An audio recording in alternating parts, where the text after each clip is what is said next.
concerned, somebody else heard Forrest's bellows. Hey, there's someone standing on the tracks waving a red claw. Must be practicing to be a bullfighter. No, that's a warning to stop. But we're not stopping. Well, there's one way to fix that. Pull the emergency cord, Bullwinkle. And Bullwinkle did just that. Instantly, the brakes went on, the wheels locked, and the passengers went flying.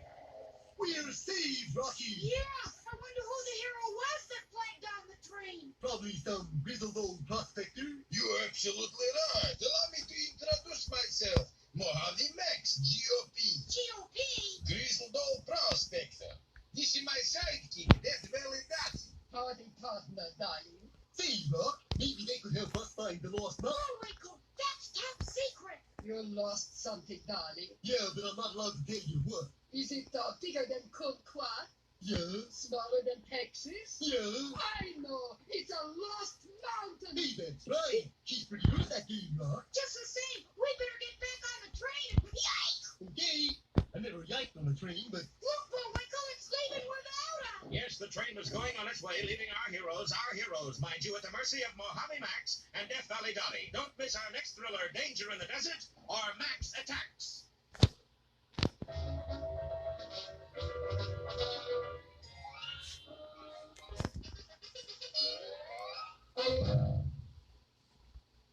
And now, Time for the dancing fool, Bullwinkle. again? And now for one of our special fairy tales.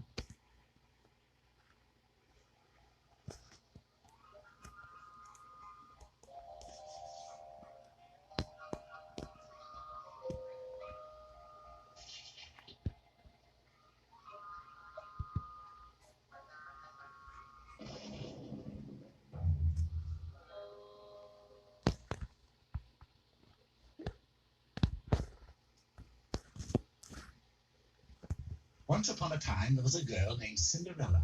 She was as pretty as a princess, but she wasn't a princess. She was only a commoner. The one thing Cinderella wanted in this world was to live in the big castle on the hill. But since she was only a commoner, she wasn't even allowed to attend any of the castle functions. When she heard of any of these affairs, she would run to her bedroom, throw herself on the bed, and cry. She wasn't invited to the broom plucking pageant. She wasn't invited to the harvest hunt, and she wasn't invited to the biggest function of all, the grand anniversary ball. Hello, honey. I'm your fairy godmother. I hope you don't mind my rearranging the furniture. My fairy godmother. Now I can go to the ball. You said it, honey. Go to Fairy Rentals, make it possible for even commoners to go places in style. Just sign here. Can I get into the castle? Oh, look here, hon. The deluxe anniversary ball package. Only 100 gold griffles, includes costume, transportation, and entrance to the castle. Yeah, but can I marry the prince? That's 10 griffles extra. It's a deal. And with that, the fairy showed Cinderella her finery. There were racks of dresses, hundreds of furs, boxes of jewels. What about shoes? I knew I forgot something. Yes, the good fairy had brought only one pair of shoes with her. This says 5B. That's just my style. But this one's a 13D. 13D. Yes, it's roomy but comfortable. That's pretty big. It's way that you go barefoot, hon. I'll wear it. So, that evening, resplendent in her new clothes, Cinderella approached the castle and entered. Never mind, honey. You were unfashionably early anyway. But you promised. Good fairy rentals never fails. Just stand right here. And remember, this stuff is due back at midnight. At last I'm going to get into the castle. Meanwhile, on the other side of the castle wall, Prince Edgar the Mild was speaking with the Prime Minister. I don't care, Bertie. I want to move. It's impossible, Eddie. But this old place is so drafty, and it's falling to bits. Look here. Nevertheless, as long as you're a prince, you must reside in the palace. But then I don't want to be a prince. I want to be something else. Like what? Well, how about an egg candler? You haven't the training. A yogurt tester? An owl trainer? Face it, Eddie. All you've ever done is collect things. Stamps, butterflies, match covers. Well, isn't there any call for match cover collectors out there? No, Eddie. There's really only one way you can leave the castle. And what's that? You must marry a commoner. A commoner? Never. That does it. Where can I find a commoner? Is that a commoner? Of course not. Obviously, a girl of breeding. Stocks and bonds that the girl's breeding is just as plain as David Prince's. Too bad. And that's why Mumsy, well, she says that finishing school means an awful lot to a girl like you. She's a pretty thing. Dances well, too. Dancing. Now, how about that summer place? I just danced to her. Oh, I do wish you were a commoner.